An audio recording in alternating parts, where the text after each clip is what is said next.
Assalamu alaikum, dear students of 11th class. As you know, we are discussing our 16th chapter, Citizenship, in which we discussed citizen, who is citizen. We discussed it last day. Now, our today's topic is relevant grounds for inclusion and exclusion of a citizen.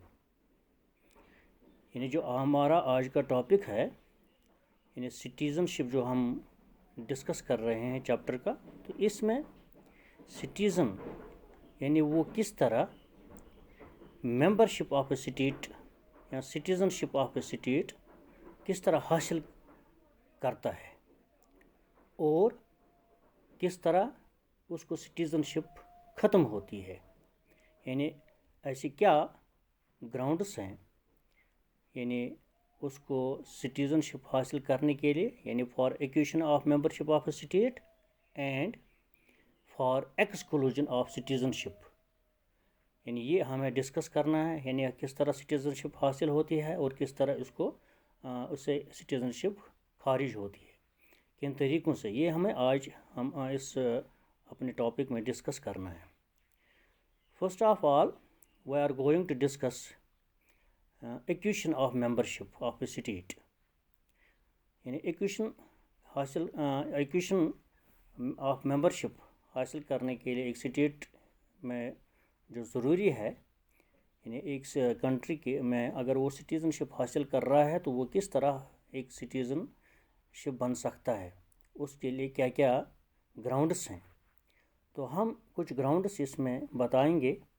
तो सबसे पहले जो first of all है citizenship हासिल करने के लिए, that is land purchase, यानी if a foreign purchases some land in a country he becomes a citizen of that country. यानी इसमें Peru and Mexico in Latin America have this law. इन दो कंट्री के पास एक लॉ है, वो है Peru and Mexico in Latin America. तो वहाँ लैटिन अमेरिका में पेरू है और मेक्सिको है. वहाँ अगर कोई सिटीज़नशिप हासिल करना चाहता है तो उसको लैंड परचेज़ करना है, तो इस तरह से वो वहाँ का सिटीज़न बन सकता है. यानी ये भी एक तरीका है सिटीज़नशिप हासिल करने के लिए. यानी ये हर जगह नहीं है, ये कानून हर जगह नहीं है, कुछ ही जगहों पर है, लेकिन ये लैंड परचेज जो है ये एक रिक्वायर्ड एक्विजिशन है सिटीज़नशिप हासिल करने के लिए वर्ल्ड में. तो इसी तरह अगर हम दूसरा डिस्कस करेंगे by marriage, if a woman gets married to an alien she becomes eligible for citizenship of her husband state. यानी अगर कोई औरत शादी करती है, अगर वो फॉरेन की है, मसलन अगर कोई लड़की बांग्लादेश की है तो वो इंडिया में शादी करती है, तो वो यहाँ सिटीज़नशिप हासिल कर सकती है, यानी उसको सिटीज़नशिप मिलती है यहाँ, वो एलिजिबल है इसके लिए. तो इस तरह से यानी बाय मैरिज जो है ये तकरीबन वर्ल्ड में एग्जिस्ट हो रहा है, यानी ऑन ग्राउंड्स ऑफ मैरिज. यानी अगर कोई औरत मैरिज करती है किसी दूसरे फॉरेन लड़के के साथ तो वो वहाँ की शहरी बनती है, वहाँ की सिटीज़न बनती है, यानी जहाँ उसका हस्बैंड रहता है. तो थर्ड जो हम डिस्कस करेंगे that is length of residence, यानी लेंथ ऑफ रेजिडेंस यानी कितने साल वो किसी जगह रह रहा है.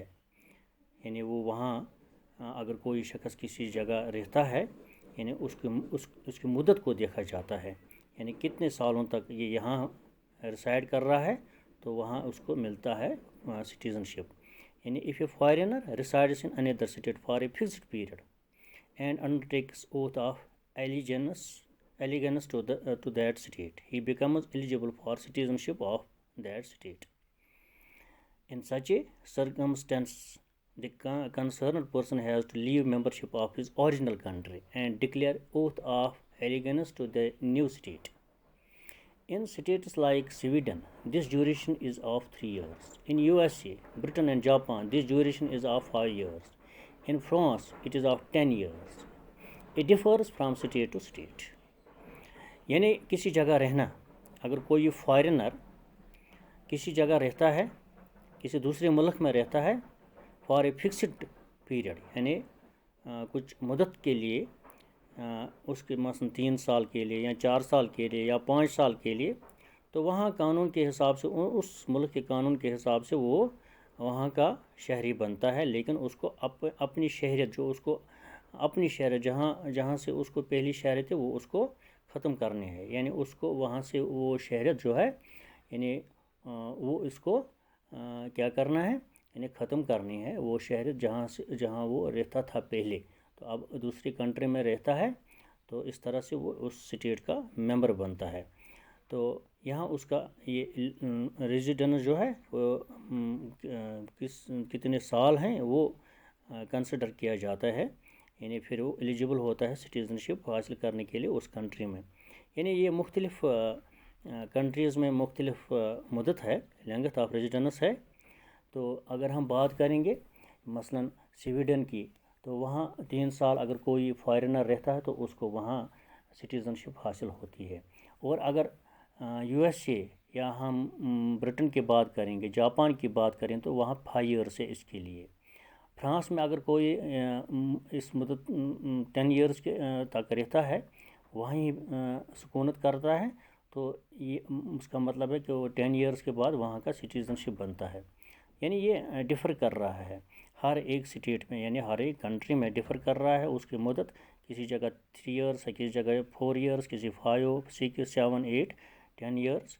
यानी ये अपने मुल्क का कानून होता है कि अगर कोई फॉरेनर हमारे मुल्क में रहता है उसकी मुद्दत क्या होनी चाहिए, यानी इतने मुद्दत से यहाँ रह रहा है, तो वहाँ का जो कानून होता है तो उसी के मुताबिक वो फिर ड्यूरेशन के बाद, लेंथ ऑफ रेजिडेंस के बाद वहाँ का सिटीज़नशिप बनता है।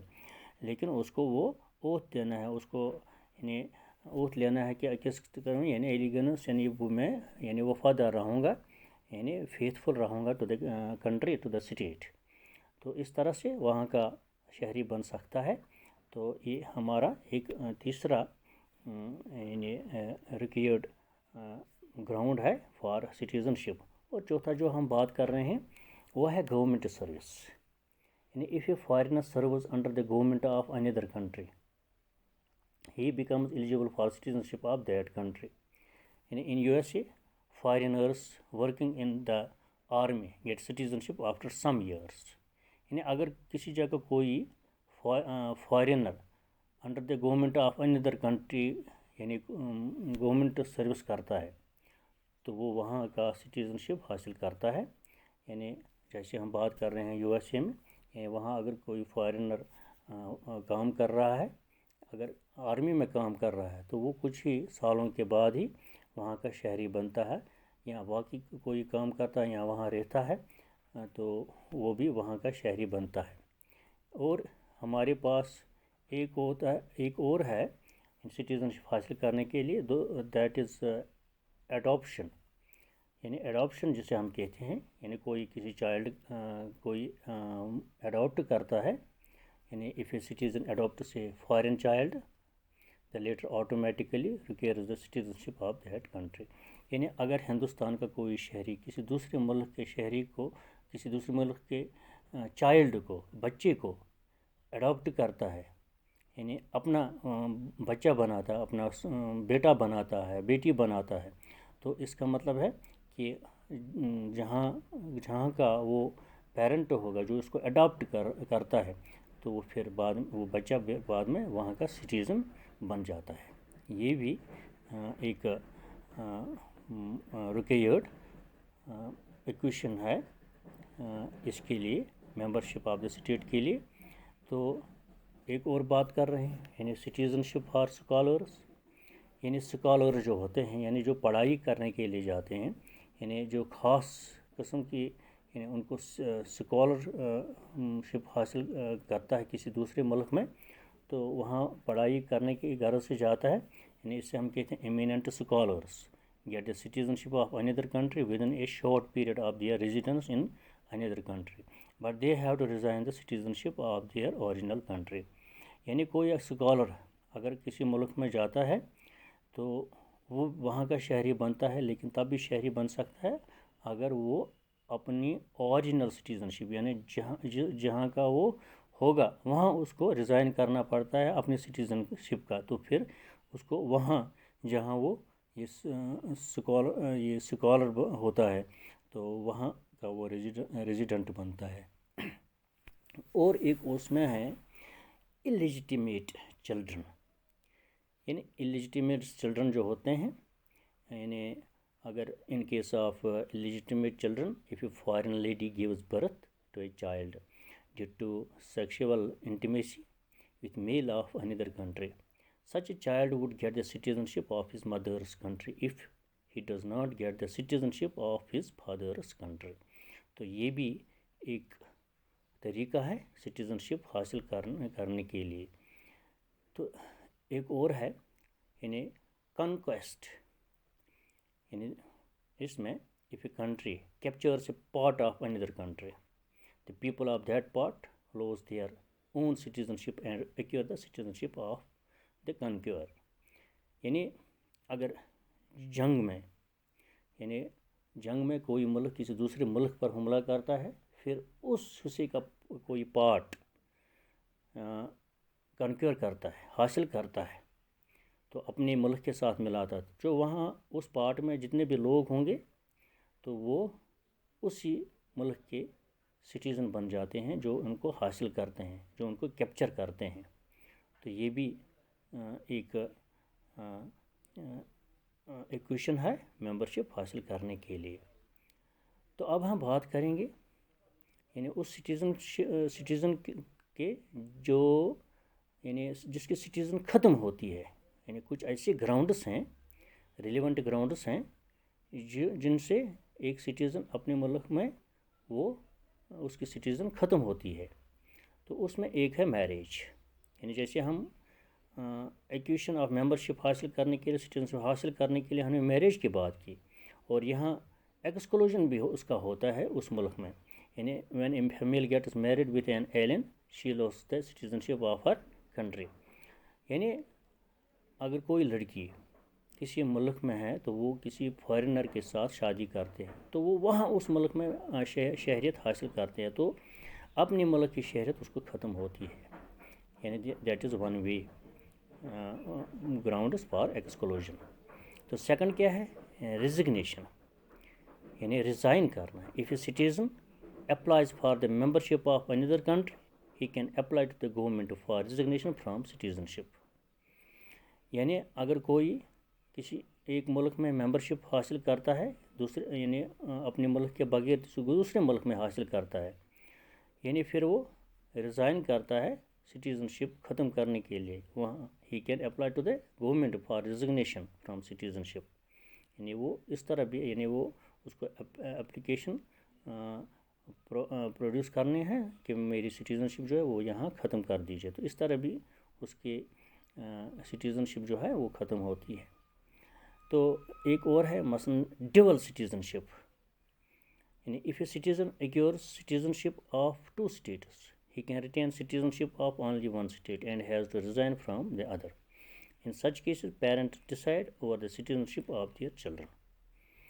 यानी अगर किसी को दो मुल्क में मसलन एक मुल्क में और दूसरे मुल्क में भी उसको सिटीज़नशिप हासिल है, तो वो उसकी मर्ज़ी है वो अपने किस मुल्क की सिटीज़नशिप बरकरार रखे। तो एक मुल्क से उसको जो रिज़ाइन करना है, एक स्टेट से उसको रिज़ाइन करना है, तो पेरेंट्स जो है वो फिर बाद में डिसाइड करते जो उनके बच्चे हैं वो कौन सी सिटीज़नशिप हासिल करेंगे, किस सिटीज़नशिप को रखेंगे, तो वो उनकी मर्ज़ी है। यानी अगर किसी के पास डबल सिटीज़नशिप है, दो कंट्रीज़ की सिटीज़नशिप है, तो वहाँ वो एक मुल्क से सिटीज़नशिप ख़त्म कर सकता है, और जो उसके बच्चे हैं वो पेरेंट डिसाइड करेंगे वो किस मुल्क के सिटीज़नशिप बनते हैं। मसलन अगर पेरेंट्स हैं किसी मुल्क में, उसको citizen of India and they are also the citizen of America, एंड उसके बच्चे जो हैं वो खुद डिसाइड करेंगे अपने पेरेंट्स से کہ ہم کون سی سٹیزنشپ رکھیں گے، تو اس طرح سے وہ ایک ملک کی سٹیزنشپ رکھ سکتے ہیں دوسرے کی، اس کو وہ پھر بعد میں ریزائن کر سکتے ہیں۔ اور ہے rebellion, if a person commits any act of rebellion, revolt or treachery, he is devoid of his citizenship۔ یعنی کسی وقت کوئی ایسا بھی ہوتا ہے جو یعنی ایسا کوئی کام کرتا ہے جو ملک کے لیے خطرناک ہو، یا پھر بھاگتا بھی ہے، اس ملک کے خلاف ریوولٹ کرتا ہے، یا ایسا کوئی ہوتا ہے، یعنی اس قسم کے جو کمیٹس اینڈ ایکٹ جو کرتے ہیں تو وہ بھی سٹیزنشپ سے خارج ہوتے ہیں۔ تو اس طرح ایک اور ہے یعنی expulsion from service. if a foreigner who is a citizen due to service in a particular country is expelled or retrenched from service, he automatically loses the citizenship of that country۔ مگر اگر کسی country میں کسی نے حاصل کی ہے citizenship اور اس ملک میں وہ نوکری کرتا ہے، تو اگر وہ وہاں وہ اس نوکری سے اس کو خارج کیا جاتا ہے تو وہ آٹومیٹیکلی وہاں کا سٹیزنشپ بھی اس کی خارج ہوتی ہے۔ اور ایک ہے اس میں یعنی گراؤنڈس فار ایکسکلوژن جو ہے that is absence. if a citizen makes himself absent or lives away in another country for a fixed duration, he loses the citizenship of that country۔ in France the period of such absence is 10 years۔ جیسے ہم نے بات کی ہے مثلاً اس France میں 10 years کے بعد وہاں کا شہری بنتا ہے کوئی فارینر، تو اسی طرح اگر ان کا کوئی شہری وہاں 10 سال سے ایبسنٹ ہے تو وہ وہاں خارج ہوتا ہے سٹیزنشپ سے۔ تو ایک اور ہے امپلائمنٹ ابراڈ، مثلاً if a citizen joins the government service of another country, the citizenship of his country ends automatically, and if a person gets citizenship honor of another country, his citizenship ends on its own۔ یعنی اگر کوئی شخص کسی دوسرے country میں employment حاصل کرتا ہے، فارن میں حاصل کرتا ہے، گورنمنٹ جاب کرتا ہے، تو اس کو اپنی سٹیزنشپ جو ہے اس کی اوریجنل سٹیزنشپ ہے وہ وہاں اس کو ختم ہوتی ہے۔ ٹھیک بات ہے، یہ بھی کچھ ایسے ذرائع ہیں جن سے یعنی سٹیزنشپ ختم ہوتی ہے۔ یعنی یہ ہمارا جو ٹاپک تھا آج، یعنی سٹیزنشپ کس طرح حاصل کی جاتی ہے اور کس طرح ختم ہوتی ہے۔ یہ کچھ ایسے گراؤنڈس ہیں، relevant grounds for acquiring citizenship and for exclusion of citizenship. تو اس طرح سے جو ہمارا ٹاپک ہے آج وہ کمپلیٹ ہوا۔ تو نیکسٹ ٹاپک جو ہوگا وہ ہم کل ڈسکس کریں گے۔ تو تھینک یو۔